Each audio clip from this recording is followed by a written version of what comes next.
नमस्कार, मैं हूं आपके साथ मयंक। आज 29 तारीख है, जुमे का मौका है और इस वक्त एक बड़ी खबर आ रही है ईरान से। अब से कुछ देर पहले ईरान में बुशहर में कई धमाकों की आवाज सुनाई दी गई है। मैं रिपीट कर रहा हूं, ये अब से कुछ देर पहले की, 1-2 घंटे पहले की ये खबर है।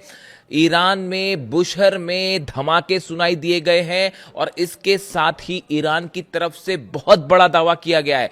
ईरान की तरफ से यह कहा गया है कि उसने अमेरिका के एक फाइटर जेट को गिरा दिया है। इस तरह का दावा ईरान की तरफ से सुनने को मिल रहा है। देखिए, ये जो हमले हैं ये बुशहर इलाके में हुए। जम है बुशहर का इलाका, वहां पर ये धमाके की आवाज आई और जम के जो गवर्नर हैं मसूद तंगिस्तानी, इनके हवाले से यह खबर आ रही है कि ईरान ने अपने एयर डिफेंस सिस्टम से एक अमेरिकी जेट को निशाना बना दिया है। अब देखिए, यह बेहद अहम खबर इसलिए है।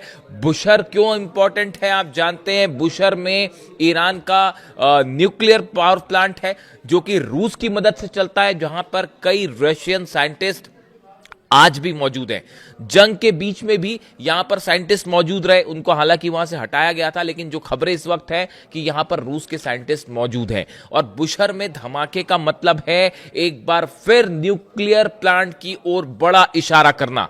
लेकिन गौर करने वाली बात है कि ईरान ने अभी यह साफ नहीं किया है कि ये कौन सा जेट मार गिराया। ये दावा है, हालांकि अमेरिका इससे डिनाई कर रहा है। जो अमेरिका की तरफ से बयान आए हैं उसके मुताबिक उनका कोई फाइटर जेट नहीं गिरा है, ऐसा अमेरिका का कहना है। लेकिन ईरान का दावा है कि ये फाइटर जेट था जिसने हमले किए यहां पे और गलत तरीके से ये अंदर आया था और उसको ईरान के डिफेंस सिस्टम ने मार गिराया है।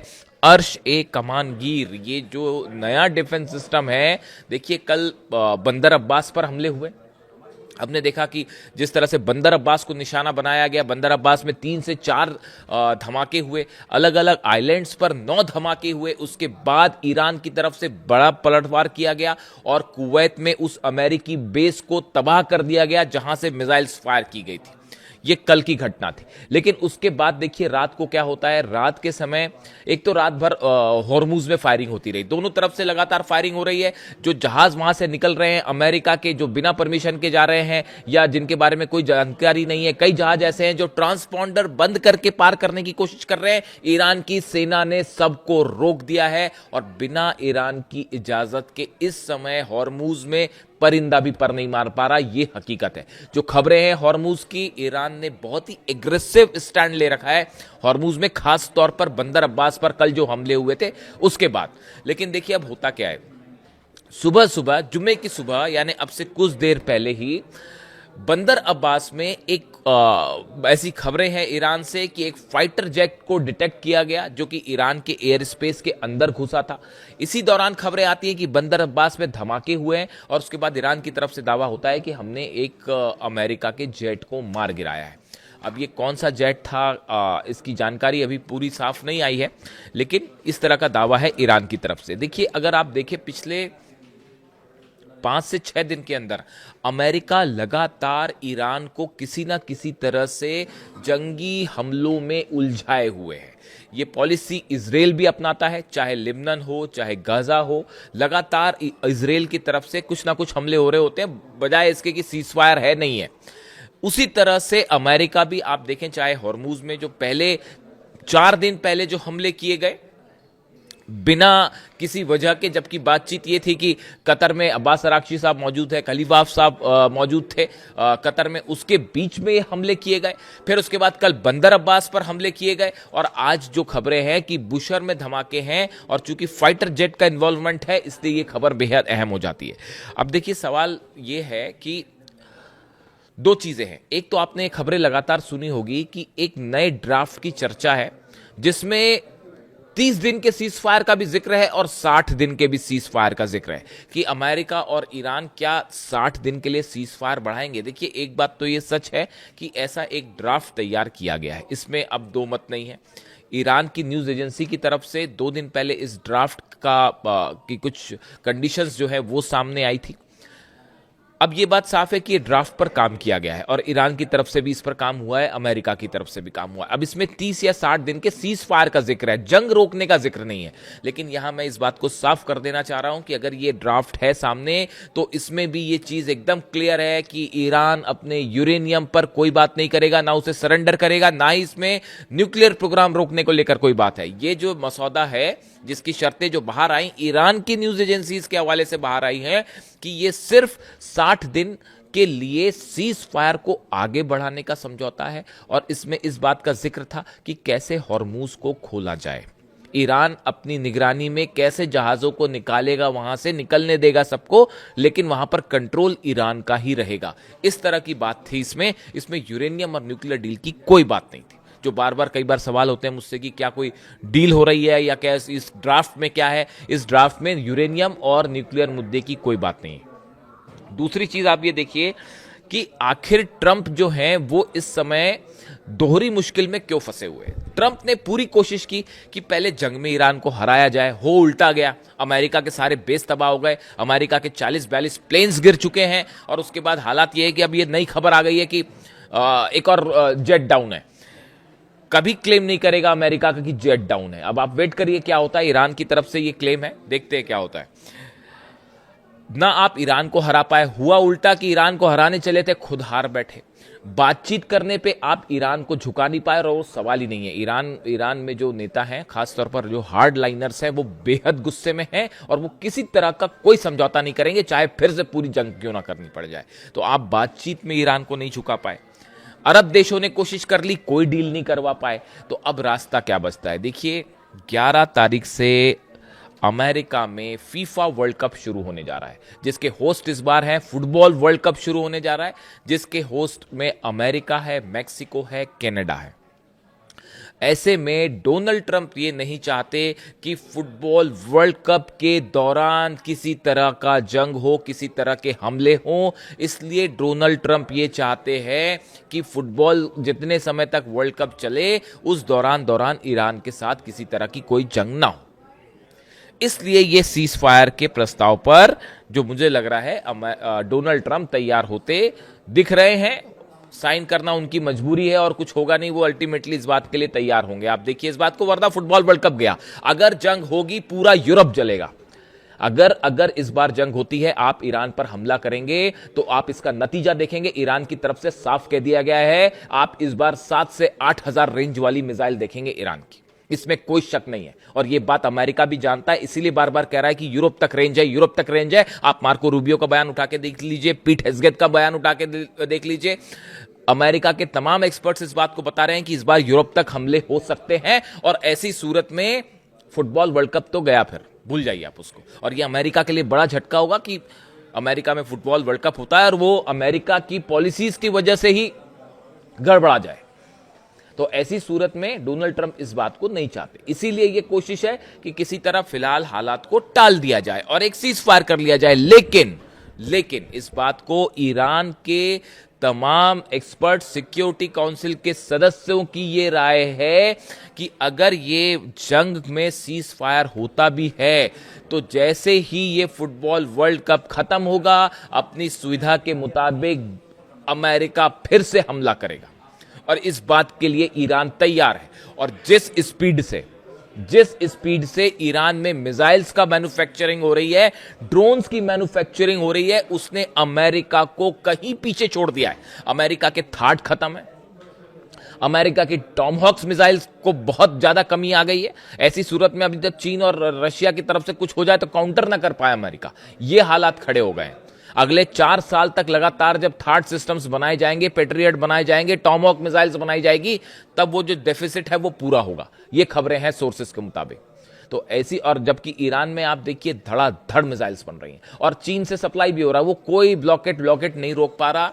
आप उठा के देख लीजिए, पता कर लीजिए, दुनिया के हर डिफेंस एक्सपर्ट इस बात को समझ रहे हैं। चीन की तरफ से बड़ी संख्या में, बड़ी मात्रा में मिसाइल्स बनाने का सामान जो है पोटेशियम परक्लोरेट तेजी से लगातार ईरान को सप्लाई किया जा रहा है, बंदर अब्बास पहुंच रहा है, ईरान के पोर्ट्स पर पहुंच रहा है। ये जो धमाके होते हैं, बीच बीच में खबरें आती हैं जो, वो उसी लोकेशंस को टारगेट करने की कोशिश की जाती है। और हालात ये है, देखिए कल जो मिसाइल फायर हुई, खुर्रम शहर फायर हुई, उस बात को लेकर कंफर्मेशन आ गया अब कि जो कुवैत पर मिसाइल फायर हुई वो खुर्रम शहर मिसाइल फायर हुई थी, और खुर्रम शहर को कोई नहीं रोक पाया। वो रोकने का मतलब ही नहीं था, लगे रहे अमेरिका के तमाम जो है जहाज खड़े रहे बीच में, रोक लेना था, रोक ले पाए आप, नहीं रोक पाए ना। अल्टीमेटली उसने कुवैत में उड़ा दिया बेस को, सीधा हिट किया मिसाइल ने।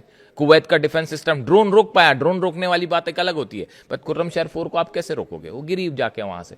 तो ये बात सऊदी अच्छी तरह से समझ रहा है, ये बात यूएई अच्छी तरह से समझ रहा है। इसीलिए सऊदी जो है, एक तो देखिए जितने मुस्लिम देश हैं, डोनाल्ड ट्रंप की लाख कोशिशों के बावजूद कोई अब्राहम अकॉर्ड पर साइन करने को राजी नहीं है और इसराइल को मान्यता देने को राजी नहीं है ना सऊदी। देखिए इसकी सबसे बड़ी वजह यह है कि जितने अरब देश हैं ये इस बात को अच्छी तरह से समझ चुके हैं कि ईरान के गुस्से से अगर कोई बचा सकता तो ईरान ही बचा सकता है, वो अमेरिका नहीं बचा सकता, ये बात तो तय है। और इसीलिए जो कुवैत से जो हमले हुए उसके बाद नतीजा जो था, ये ट्रेलर दिया ईरान ने, और ईरान का देखिए स्टैंड बिल्कुल साफ है, जैसा हमला होगा वैसी जवाब दिया जाएगा। ये खामेनी साहब की पॉलिसी, अली खामेनी साहब की पॉलिसी है, जिसने चारों खाने चित्त कर दिया। देखिए अली खामेनी साहब का जिक्र मैं आज फ्राइडे है, शुक्रवार है, जुम्मे के दिन आपको पता ही है, मैं तो जंग की बात ही नहीं करता था और हमेशा जो है अली खामेनी साहब की जो टीचिंग्स है उनके ऊपर वीडियो बनाता था, लेकिन क्या किया जाए, शायद मंजूर नहीं है कुछ लोगों को शांति ना, तो इसीलिए फिर अब जंग की बात की जाएगी। तो अली खामेनी साहब जितनी ज़्यादा उन्होंने शांति का संदेश दिया, जितना ज़्यादा उन्होंने जो है ज्ञान का प्रचार प्रसार किया, वो उतने ही अच्छे जो है वो मिलिट्री कमांडर भी थे। और हकीकत ये है साहब, गांठ बांध के रख लीजिए इस बात को, अली खामेनी साहब की पॉलिसीज पे चलकर आज अमेरिका को उन्होंने घुटने पर ला दिया है। हर क्षेत्र में अमेरिका को आउटप्ले कर दिया है। पूरी दुनिया देख रही है इस बात को कि आपने जंग में अमेरिका को हराया, बातचीत में आप जो है वो अमेरिका पर भारी पड़ते दिख रहे हैं, और अब तो यह हाल हो चुका है कि अमेरिका की मजबूरी हो गई है सीज फायर करना। और इजराइल का क्या होगा साहब, वो तो अब भविष्य जानता है कि क्या होगा। पूरे मिडिल ईस्ट का पावर बैलेंस बदल चुका है। ईरान अब मिडिल ईस्ट का सबसे बड़ा पावर है, और मिडिल ईस्ट का ही नहीं, अब ईरान और इजराइल की तुलना नहीं हो सकती। अगर अमेरिका इजराइल की मदद करना छोड़ दे और ईरान और अमेरिका की जंग हो जाए, तो आप सोचिए इजराइल का क्या होगा। और हालात तो अब इजराइल और ईरान की तुलना ही नहीं है, अब तो मामला सिर्फ अमेरिका का है, और दुनिया के सबसे बड़े सुपर पावर का होना दावा करने वाले देश को ईरान ने घुटनों पर ला दिया है। और ये अली खामेनी साहब की एग्रेसिव पॉलिसी का नतीजा है। उनकी तरफ से बात हमेशा कही जाती थी कि अमेरिका की कमजोरी यह है कि अगर उसने आपके खिलाफ जरा भी एग्रेशन दिखाया, आप उससे ज्यादा एग्रेसिव हो जाइए, अगर आप दबे तो और हमले होंगे आप पे जो है लगातार अत्याचार होंगे, लेकिन अगर आप एग्रेसिव हो जाते हैं तब अमेरिका जो है डोनाल्ड ट्रंप और अमेरिका पीछे हटना शुरू कर देते हैं। इसका एग्जांपल लेटेस्ट समझिए, 5 अलग अलग तरह की न्यूक्लियर मिसाइल्स फायर करी रूस ने यूक्रेन के ऊपर। पिछले आप 4-5 दिन की कहानी देखिए, जब लुहांस्क में बच्चों के स्कूलों पर हमला हुआ और वहां बच्चे मारे गए, उसके बाद पुतिन ने अपनी 5 न्यूक्लियर मिसाइल्स निकलवाई और कहा कि मारो कीव पर, और यूक्रेन पे धड़ाधड़ मिसाइलें गिरनी शुरू हुई। उसके बाद अमेरिका ने इस हमले की आलोचना करने की हिम्मत तक नहीं की। आप सोचिए, जितने यूक्रेन डिफेंस सिस्टम फायर कर रहा है, अपने जो मिसाइल्स फायर कर रहा है, यूक्रेन की तरफ से जो ड्रोन जा रहे हैं, ये सबके सब अमेरिका और यूरोप ही तो दे रहा है। अमेरिका के डोनाल्ड ट्रंप के कहने पर हमले हो रहे हैं रूस पे, इस बात को हर कोई समझता है। रूस के जितने ऑयल ठिकाने जल रहे हैं वो डोनाल्ड ट्रंप के इशारे पर चल रहे हैं, इस तरह का एक्सपर्ट्स का मानना है। इस तरह से जो एक्सपर्ट्स से मान के चलते हैं कि अमेरिका जो है वो लगातार हथियार प्रोवाइड करता है यूक्रेन को, और यूरोप प्रदान कर रहा है, इसीलिए यूक्रेन अब तक टिका हुआ है। तो यूक्रेन के सहारे जो है वो अमेरिका जंग लड़ रहा है रूस से, इस तरह का सोचना है तमाम डिफेंस एक्सपर्ट्स का। रूस ने जहां अपनी न्यूक्लियर मिसाइल्स निकाली तो अमेरिका बैकट्रैक, वो जो है पीछे हट गया, उसने यूक्रेन का हमले पर आलोचना तक नहीं की। यही बात अली खामेनी साहब कहते थे। तो अब उसी पॉलिसी पर चल रहा है पूरा का पूरा ईरान, और ये जो छोटे छोटे क्लैशेस हो रहे हैं अलग अलग, ये जंग का रूप अब तब लेंगे जब फिलहाल ये वर्ल्ड कप वाला प्रोसीजर ओवर होगा। कम से कम नवंबर में चुनाव होने हैं, mid term polls, Donald Trump का बयान आया है कि हम देखेंगे, हमें उसकी चिंता नहीं है। डोनाल्ड ट्रंप की हार तय मानी जा रही है अमेरिका में। कई सारे एक्सपर्ट्स ये मान के चल रहे हैं कि जिस मुश्किल में अमेरिका है और जो मैसेज गया कि ईरान को आप नहीं हरा पाए, उससे डोनाल्ड ट्रंप की हार कम से कम तय हो गई है, ऐसा माना जा रहा है। इस सूरत हाल में अब ये जो जंग वाली बात है, दोनों चीजें एक साथ चल रही हैं। अपनी सुविधा के मुताबिक सीजफायर करके वो फिर हमला करेगा, ये बात ईरान अच्छी तरह से समझता है और उसकी जबरदस्त तैयारी हो रखी है। अब देखना यह है कि अगले 2-3 दिन में क्या डेवलपमेंट होता है। आपको दोनों चीजें दिख सकती है, एक सीजफायर का प्रस्ताव आ सकता है। अगर सीजफायर हो भी जाता है तो आप ये कतई मत मानिए कि ये जंग फिर से शुरू नहीं होगी। ये जंग फिर शुरू होगी, यूरेनियम पे ही जंग शुरू होगी। आप देखिएगा इस बात को, भले सीजफायर हो कुछ दिन का, वो सुविधा के मुताबिक है। और ईरान, देखिए ईरान की तरफ से भी जो इस टाइम मिल रहा है, मैं आपको बार बार ये कह रहा हूं कि जो टाइम ईरान को मिलता है, ईरान भी जो बार बार कहता है अच्छा ठीक है बात शुरू, डेलीगेशन भेज देता है, कभी बातचीत शुरू होती है। ईरान को टाइम चाहिए, और टाइम चाहिए। हो सकता है कुछ चीज़ें बन रही हों ईरान में और बन जाएं जल्दी, समझदार को इशारा काफ़ी है। तो जो भी जुड़ा अपडेट होगा वो आपको बताऊंगा। फिलहाल ये बुशर से जुड़ी बड़ी खबरें हैं कि बुशर में एक बार फिर धमाके हुए हैं और पूरे ईरान में जो है वो रेड अलर्ट है इस समय। Thank you so much.